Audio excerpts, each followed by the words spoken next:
Good morning. How are you, Mr. Montague? I'm quite fine. I must apologize. I wanted to know a little bit more about you first. So we took a little time to find that out. How are you? I'm doing very well. Could you tell us a little bit about the Jamaica Customer Service Association? Sure. The Jamaica Customer Service Association is about 16 years old, and it was formed by our founder, Ilsa DuVernay, who had a passion for customer service, customer experience, and she wanted to have a forum or a medium where like-minded individuals could come together and actually create an opportunity to increase awareness for customer service and provide an opportunity for organizations and individuals to get trained in the arts and techniques of customer service. And we're constantly updating our products and our programs. We have an annual conference every year, which is held in National Customer Service Week, which is the first week of October. And that also helps to build awareness on a national level. And we try to coincide our Customer Service Week with International Customer Service Week, which is also the first week of October. So who are your members? We have corporate members and we have individual members. So some of our corporate members include Scotiabank, National Commercial Bank, they're now GK General Insurance, they used to be JIC. So we also have individual members. If you're a student or if you're an individual in an organization and you want to become a member of the association because customer service is something that you're passionate about, is also another option. And that's how we've actually been able to recruit a lot of the volunteers that are members, active members like on the board and in the executive in the association, really from the interest that they have personally for customer service, their personal passion, and so they give up their time to actually improve and increase awareness on customer service. So none of these large telephone companies are members of your association? I don't have the list in front of me at the moment, but it's quite possible that they probably are. I'm not able to concretely say yes or no because unfortunately I'm not at the secretariat with the actual listing in front of me. Now, what type of things do the members of your association commit to as it regards customer service? Well, we give up our time. When you say the members, you mean persons on the executive or the board, or you're talking persons who join as paid members? The business entities that join as members of the association, the individuals who become members. What type of commitment or what type of character should we expect to see from them being a member of the Jamaica Customer Service Association? Well, they join the association, I think, to help their organization become better. And when they join, there's usually like maybe a one member or two members who we specifically engage with within the organization. When we do get a great opportunity to engage more with the larger side of the organization is when we have open workshops, like one that we had last month. We had it at Pegasus, and we had our guest speakers were Zachary Harding, Christopher Daring, and Tishan Lee. And that allowed the business organizations to send like maybe 6 or 7 of their team members. They could purchase a table, or they could send 1 or 2 team members to actually have an opportunity to really engage to hear about customer experience. And the theme of that workshop was customer service techniques, and the pun was on tech, as in technology and customer service, and how companies are actually using customer service and technology to build awareness, to provide information, to make things easier, because people are so used to just doing things at the tip of a button. The more your organization can conform to the type of customer that you're getting these days, the millennials, the easier it will be for them wanting to continue to do business with you. I'm listening to you, and I'm liking what you're hearing. I'm hoping that at some stage we'll be able to draw a line in on this. I must ask you whether there is a charter, a set of guidelines that your association provides that you'd see as good standards of customer service. Of course, we have our own charter and mission and vision as an association. And the association also provides certification And in the certification program, the team members from the organization go through a robust program that facilitates growth on a national level as well as on an international level, because we are partnered with an international university for the certification. So it allows the individuals in the organization to really understand that customer experience is connected to all facets of the organization. And of course, it really is directly linked to the bottom line. And you know, as a customer service trainer myself, because that's how I got involved in the association in the first place, I find that at the end of the day, most of these organizations, the reason why customer experience tends to be so poor on a consistent basis, it all stems from leadership. I mean, that's the core, you know. At the end of the day, if you're trying to fix any problem in any situation, you have to look at what the root problem is, what is the cause. Because if you don't fix the cause, then you're really just applying a Band-Aid to the situation, and it's going to continue being corroded each time. And sometimes it gets so bad that there's no repair or recovery that you can apply to that customer that will make them want to come back to the business with you. Wow, you know, we've heard that we've sensed that type of feeling with many customers who call us and complain about the services they get from Lime. And it is important, we believe, that the companies in the business sector appreciate and understand the importance of good customer service. So we want to hear the work you're doing. When I spoke though to charter, I meant a set of guidelines, guiding principles that you would suggest to your association are words to live by when they interact with members of the public. You know, and in terms of compensation, are there any suggestions that you have that you could give to members of the business sector to ease the ill feeling that some customers will get when the service isn't delivered the way it ought to be? Well, it all depends on the industry that the company is in. Let's say telecommunications, and you're waiting on probably a sensible, steady internet for a very long time, and you can't get it.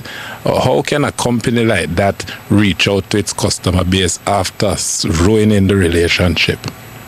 Well, you know, from my personal belief, I strongly believe every company should have some form of service recovery strategy, and that's really how to take a customer from hell to heaven in 60 seconds or less. So you must have, you know, different strategies in place, and the service recovery is very important. So if I'm a customer of your business and I'm consistently getting bad service, but I'm being sent a bill every month with the same amount of money expected to be paid, even though 40% of the time I'm without the actual service, there must be some rebate that is applied to ensure that you're showing me that, okay, you're not taking my money even though 40% of the time I'm not really getting the service. And if the rebate can be applied on a monthly basis, then maybe at the end of the year the customer gets something back in return, but there must be some compensation that is given back to the customer. That to the customer is considered to be the world, but to the organization it costs little or nothing. Does your organization interact with the OUR?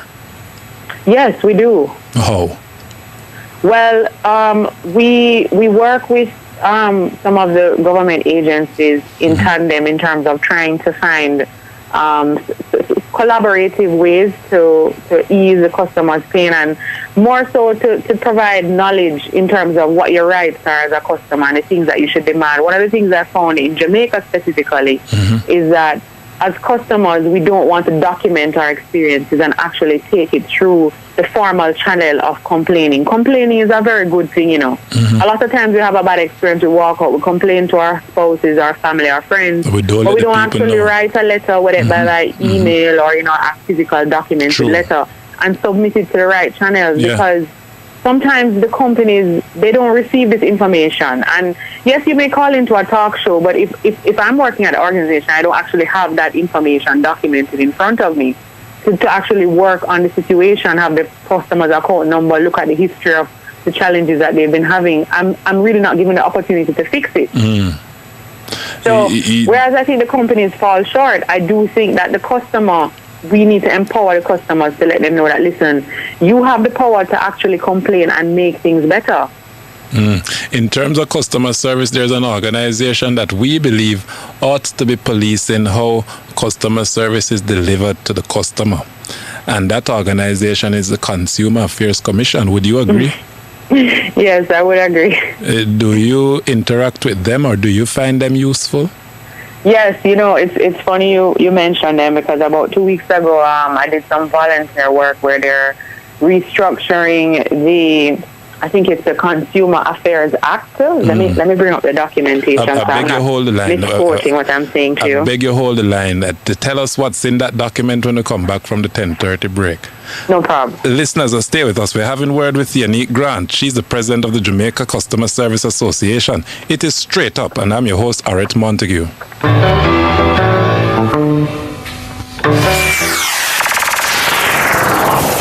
Customer Service Association, the JACSA, and we're talking a little bit about customer service. We've turned the conversation towards the utilities, telecommunication sector, and the Consumer Affairs Commission. She was about to tell us about some changes they want to bring into place. Is that right, Ms. Grant? Well, yes, changes in terms of, as I was saying to you, we work in tandem with the Consumer Affairs Commission. They're revamping the Consumer Protection Act in terms of making it more user-friendly, that, the typical layman can pick it up and see what the Consumer Protection Act is, what are the functions of the Consumer Protection Act and the Consumer Affairs Commission, and how it is that the Commission can facilitate breaches by either the vendors in terms of serving the customers, and how the customers can actually get these things dealt with. So some of the things that the Consumer Affairs Commission is looking to do is to help organizations to protect customers, collect and examine information concerning any trade or business, inform consumers of their rights and responsibilities, because I am a firm believer, just based on my own experience in the business, that a lot of customers don't recognize that a lot of times they're the ones that are in full control of the service experience.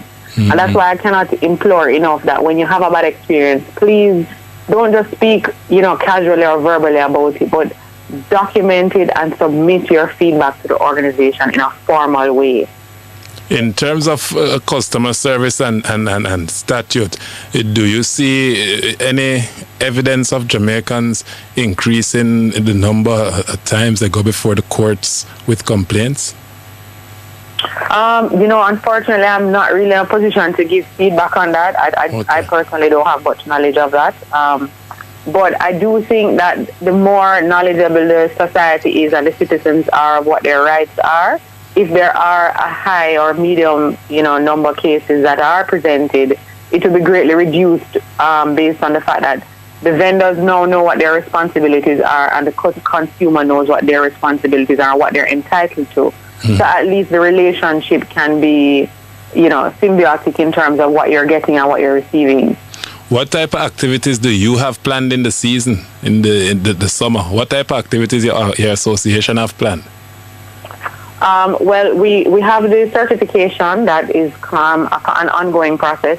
Every 6 weeks we have a new enrollment that happens. Uh-huh. But we're actually in the mode of planning for our annual conference, as I was indicating to you before, for National Customer Service Week, uh-huh. which is going to be in October, the first week of October. So we usually have the launch in September. Mm-hmm. So all efforts are being placed now into, getting sponsors, managing the theme around the conference, trying to organize our title speaker, who will be the conference will be surrounded around. So that's kind of what we're basically working on now. Because, where you plan to keep information on that available? Do you have a website where people can keep JACSA up has a website. So once you Google the Jamaica Customer Service Association, the website should come up. I think it's JACS-association.org. I think is the website address. Uh-huh. Yes, that's right. And you'll have information about your conference in October there. Yes, they can get information there about the conference. And they can also get information as it relates to the workshops that we have. You can also visit our Facebook page, which is the Jamaica Customer Service Association. Uh-huh. And information can also be provided there to consumers as well. Well, there you go. Boy, thank you so much for the contribution. I beg you to work closely with the Consumer Affairs Commission and the OUR, not just on your association's behalf, but on behalf of the people who need good customer service in this country? Yes, we definitely will. And, I would encourage anyone out there that has a passion for customer service. You'd give of yourself in your own jobs in customer service, and you really believe that if we all work together as a people to improve customer experience in this country, it will raise the standards nationally. We encourage you to join either as an individual member, or if you have more time on your hands to spare and become a part of our executive team. We're always looking for people who are looking to contribute to that cause. Because at the end of the day, if customer experience improves in this country, everybody will benefit from it, and our GDP will increase as a result. Because the country is primarily service-based. There you go. Is it particularly in the hotel sector? Exactly. Oh, I suspect we have probably 2 tiers of customer service in Jamaica. Mm-hmm. We do. Thank you for the contribution. You're most welcome, Mr. Montague. Thank you for having me. Thank you so much for joining us. Okay. Listeners, that was Miss Yanique Grant.